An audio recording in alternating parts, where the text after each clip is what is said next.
जब ठंडी शल्य चाकू मेरी चारों टांगों को चीरती है तो शरीर की सुंदरता नहीं बल्कि शरीर का हर एक कोशिका जैसे दर्द से चीख उठती है। मैं समझ नहीं पाता कि मेरे जीन में तो अमरता का रहस्य लिखा है, फिर भी मैं मुश्किल से 20-22 साल ही क्यों जी पाता हूँ। मैं नहीं समझता।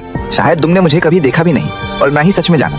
मैं मैक्सिकन एक्सोलोटल हूँ, जिसे तुम 6 कोणीय डायनासोर या कभी न बड़ा होने वाला ड्रैगन भी कहते हो। नाम सुनने में भले ही ताकतवर लगे, लेकिन हकीकत में मैं तो बस झील की गहराइयों के अंधेरे में छिपकर रहने वाला, 6 गलफड़ों से सांस लेने वाला एक छोटा सा जीव हूँ। हम ट्राइसेक काल से धरती पर मौजूद हैं। अपनी अनोखी पुनर्जनन क्षमता के कारण हम तुम्हारी नजरों में आए और फिर उन पुराने जीवों में बदल गए जिनसे तुम मानव विकास को आगे बढ़ाने की उम्मीद करने लगे। मेरे शरीर में बहने वाली मैक्रोफेज कोशिकाएं मुझे चोट लगने पर पुराने स्मृति वाली कोशिकाओं के अनुसार फिर से विभाजित होकर स्वयं को ठीक करने, दोबारा जन्म लेने की शक्ति देती हैं। मैं कटी हुई पूंछ, अधूरे अंग, क्षतिग्रस्त रेटिना तक को ठीक कर सकता हूँ। यहाँ तक कि नया हृदय भी बना सकता हूँ। जो तुम्हें चमत्कार लगता है वो मेरे लिए केवल जीवित रहने की सहज प्रवृत्ति है, लेकिन तुमने मेरे शरीर के रहस्यों को जानने के लिए सबसे क्रूर तरीकों को चुना।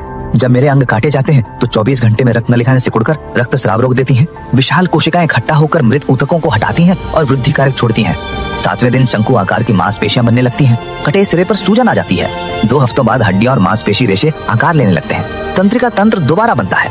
60वें दिन एक बिल्कुल नई भुजा पूरी तरह पुनर्जनित हो जाती है, जिसकी त्वचा पुराने अंग जैसी ही होती है। तुम इसे पुनर्जनन का चमत्कार कहते हो, लेकिन मेरे लिए ये दुस्वप्न की शुरुआत है। 1863 में इंसानों ने पहली बार मुझे मेक्सिको की झीलों में खोजा। तब किसी ने मुझे अपने गर्म हाथों में उठाया था।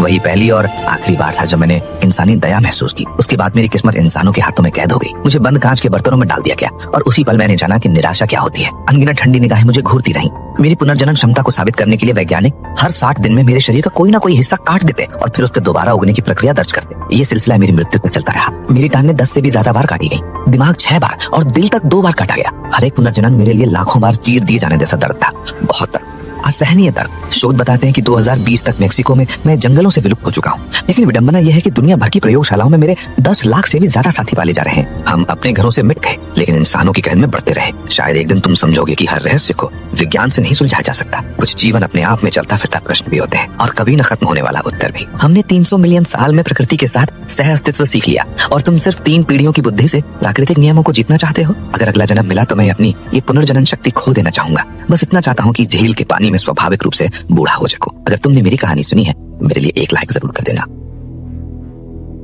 उसने 10 टन की पत्थर की मूर्ति को उठाने की कोशिश की। उसके साथी मुश्किल से अब और संभाल पा रहे थे और जल्दबाजी में जैक ने जरूरत से ज्यादा जोर लगा दिया। इससे पहले कि उसे समझ आता, वह मूर्ति के साथ सीधे एक घाटी में गिर पड़ा। जैसे ही मूर्ति डूबने लगी, जैक तुरंत उसकी ओर तैरने लगा, लेकिन झील की तह का तापमान बहुत ज्यादा ठंडा था। वह और गहराई तक गोता नहीं लगा सका। किनारे पर एक मछुआरे को लगा कि उसने कोई बहुत बड़ी मछली फंसा ली है और उसने जल्दी से अपनी डोरी खींचनी शुरू कर दी। उसे जरा भी अंदाजा नहीं था कि नीचे से खींचने वाला जैक था। जब जैक ने एक टूना मछली को तैरते देखा तो उसे अचानक समझ आया कि कोई बर्फ पर मछली पकड़ रहा है। जैसे जैसे मछली तेज तैरने लगी, जैक ने तुरंत उसकी पूंछ पकड़ ली। ऊपर मौजूद मोटा आदमी लगातार मछली पकड़ने की डोरी खींचता रहा, लेकिन जब उसने पूरी ताकत से छड़ी खींची तो डोरी अचानक टूट गई। कोई और विकल्प न होने पर जैक को पानी के नीचे मछुआरे को ढूंढना पड़ा। वह एक गुफा के मुहाने तक तैरा और एक गहरी सांस ली। इसी बीच एना ने देखा कि मछली हुक से निकली नहीं थी, लेकिन उन्होंने पहले कभी ऐसे होंठों वाली मछली नहीं देखी थी। ये देखकर मोटे आदमी ने अचानक नोटिस किया कि उसमें दांत भी थे और जैसे कोई मदद के लिए चिल्ला रहा हो। तभी उसे एहसास हुआ कि बर्फ के नीचे कोई इंसान है। वे जैक को बाहर खींचने का तरीका ढूंढने के लिए जल्दी जल्दी जुट गए। ये देखकर कि जैक अपनी आखिरी ताकत पर था, मोटे आदमी ने एक कटर पकड़ा। पूरा 1 घंटा लगा, लेकिन आखिरकार वे जैक को बाहर निकाल पाए। जब वे अभी भी समझ नहीं पा रहे थे कि आखिर हुआ क्या था, उन्हें यह पता नहीं था कि इससे कुछ देर पहले ही जैक और उसके समूह ने बड़े बड़े छेदों का एक झुंड खोजा था। जैक की अगुवाई में वे जल्दी से गुफा के अंदर घुस गए, लेकिन जैसे जैसे वह और गहराई में जाता गया, उसने अचानक एक डरावनी खोज की। नीचे की बर्फ मीथेन से भरी हुई थी। बस एक चिंगारी और जोरदार विस्फोट हो जाता। जैसे ही जैक ने उन्हें चेतावनी दी कि कभी भी खुली आग का इस्तेमाल न करें, बिना किसी चेतावनी के जमीन ढहने लगी। उन्होंने अपने शरीरों को नीचे की ओर गिरते हुए महसूस किया और जैसे जैसे वे तेजी से गिरते गए, जैक को लगा कि वह वहीं मर जाएगा। लेकिन अगले ही पल वे सभी एक सपाट सतह पर सुरक्षित उतर गए। जैक ने तुरंत सबको उठने में मदद की, लेकिन जब वह गुफा के अंदर और आगे बढ़ा तो सामने का दृश्य देखकर वे सभी सन्न रह गए।